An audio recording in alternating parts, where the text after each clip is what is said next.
Hey there, money warriors. Welcome back to the channel.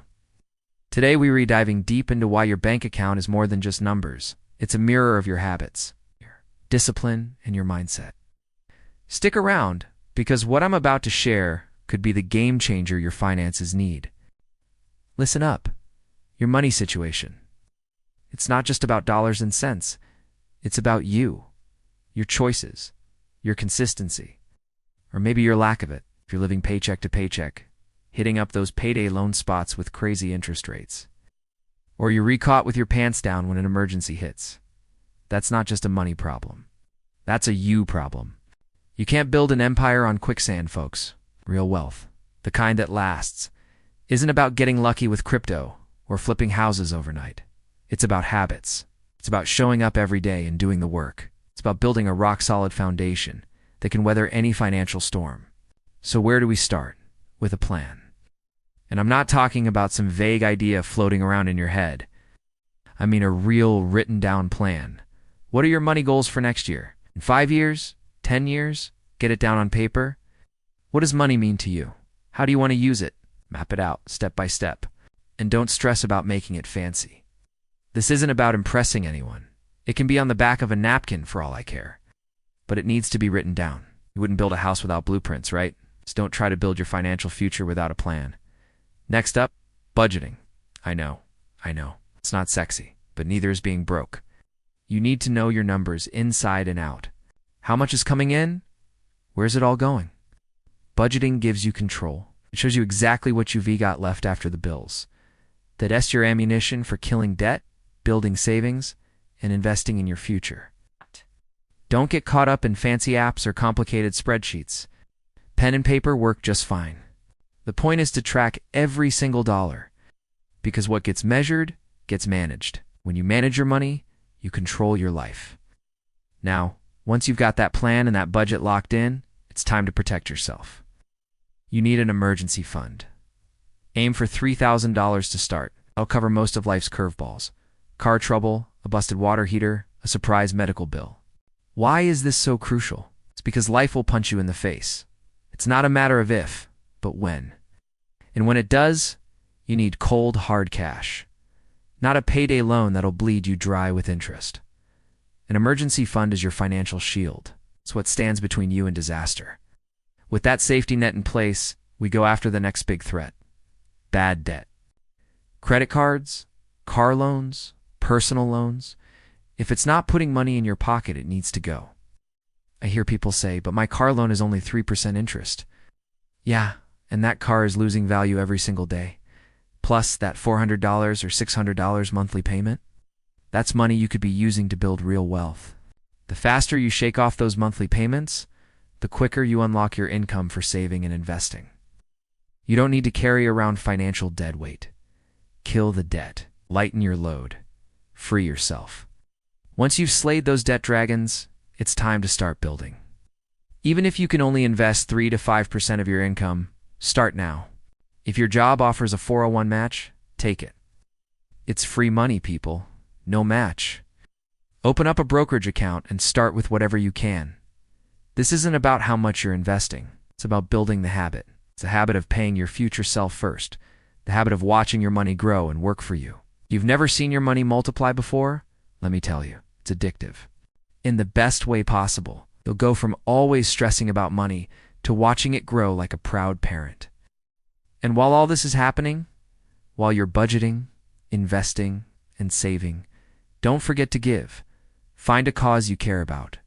Help out in your community. Give to someone who needs it. Giving changes how you look at money. It builds gratitude. It builds perspective.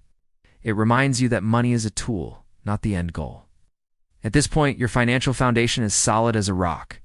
You've got a plan. You're budgeting like a boss. Got that emergency cushion. You're debt-free. You're investing consistently. And you're giving back. And my friends, it's time to go wild. This is where you scale up. This is where you can start pumping 15 to 20% or more of your income into investments. This is where you start dreaming bigger. Travel, hobbies, maybe even starting your own business. Because now you've got a foundation that can support those dreams. You're not just surviving anymore. You're building wealth. You've created a money system that supports your life, not strangles it. you're in control. Look, I'm not here to promise you some get-a-quick scheme or a magic stock pick that'll make you rich overnight. That's not what this channel is about. I'm here to help you think differently about money, to help you build something that lasts for decades, not days. Because here is the truth. The best person to take care of the old you is the young you. The choices you make today, the habits you build, the discipline you develop, that's what's going to determine your financial future. Take care of your money now, and future you will be thanking you for the rest of your life. If you've got value from this, drop a comment below. Where are you in your financial journey? Are you still struggling with budgeting, paying off debt, just starting to dip your toes into investing? Let's talk about it. Share your story. And if this helped you, share it with someone who needs to hear it. Remember, you've got to take care of yourself. Take care of your people. Don't forget, you are people too. Your financial health matters. Your future matters. You matter. Until next time, keep grinding, keep growing, and keep building that wealth. Peace out, money warriors. Let me ask you something. Have you ever felt like no matter how much money you make, you still feel like it's not enough? Or maybe you've caught yourself thinking things like, I'll never be good with money, or people like me just don't get rich. If you've ever had those thoughts, you're not alone. But here's the truth. It's not just about how much you earn, it's about how you think about money. Today, we're going to talk about something that most people never get taught, your money mindset, and how your thoughts, beliefs, and habits around money might be quietly shaping your entire financial life without you even realizing it. So if you're ready to shift your relationship with money, this video is for you. Let's start with something we don't talk about enough, your perception of money. What comes to mind when you hear the word money? Do you feel anxious, excited, stressed, guilty? Our thoughts about money often come from what we saw and heard growing up. Maybe you heard money doesn't grow on trees, or rich people are greedy, or we can't afford that. These phrases don't just pass through us. They stick, and over time, they shape the way we act with money. If you grew up watching your parents argue about bills, you might connect money to stress. If money was always scarce, you might feel guilty spending it, or go the other way and overspend as soon as you get some. So it's important to ask, what stories did I learn about money, and are they helping or hurting me today? Money isn't just about numbers, it's about emotions too. Think about it. Why do we spend when we're sad? Why do we avoid looking at our bank account when we know it's low? Why do we celebrate with money, or punish ourselves with it? Because money is emotional. It touches almost every part of our lives. Our relationships, our careers, our self-worth. So if you're struggling financially, it doesn't always mean you're lazy or bad at math. It could mean your money habits are being run by unconscious emotions. Now, let's talk about something fun, your financial personality. Some of us are savers. We love watching the bank account grow. Some are spenders. We get joy from experiences and things. Some are investors. We think long-term and love watching our money work for us. And honestly, none of these types are bad. They all have strengths and weaknesses. The problem is when we don't recognize who we are, and we let our default behaviors run the show. So ask yourself, do I avoid budgeting because it feels overwhelming? Do I overspend when I'm stressed? Do I hoard money out of fear? Your habits tell a story. And when you start noticing them, you get your power back. Let's get into the real work, changing what's not working. First, we need to challenge those limiting beliefs about money. Things like, I'm just not a money person. I'll always live paycheck to paycheck. Money is evil. None of that is facts. It's just mental programming you picked up somewhere. And the great thing about beliefs is you can change them. Start replacing those thoughts with ones like, I'm learning how to manage money better. Every dollar I earn is a tool, not a burden. I deserve financial peace. That shift in thinking, that's where transformation begins. And it's not just about mindset, it's also about action.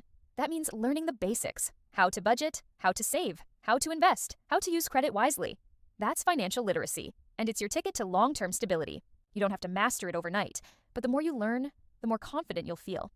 Let's talk about building a sustainable financial future, not just surviving month to month, but actually setting goals that give your money direction.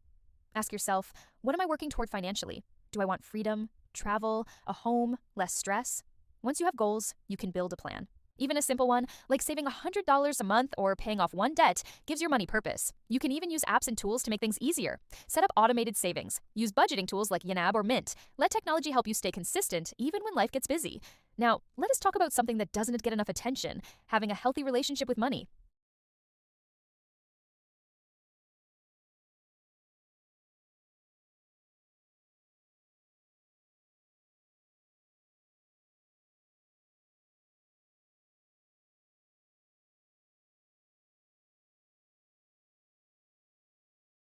Be mindful, not fearful. Be curious, not judgmental. And most importantly, celebrate your progress. Maybe you paid off a small debt. Maybe you said no to a purchase you didn't need. Maybe you just finally opened a savings account. Every step matters. Every small win is proof that you're moving in the right direction. So, here's the big picture. Fixing your finances isn't just about earning more, it's about thinking differently. It's about treating money with purpose, not fear. And it's about realizing that you are capable of more than you've been told. Start by shifting your mindset. Learn the basics, track your habits, and keep showing up, especially on the days it feels hard. Because financial freedom isn't just for other people, it's for you too. If this video helped you see money in a new way, let me know in the comments. What's one belief about money that you're ready to let go of? Don't forget to like this video, subscribe, and share it with someone who needs a mindset shift too. You've got this, and your future self, they'll thank you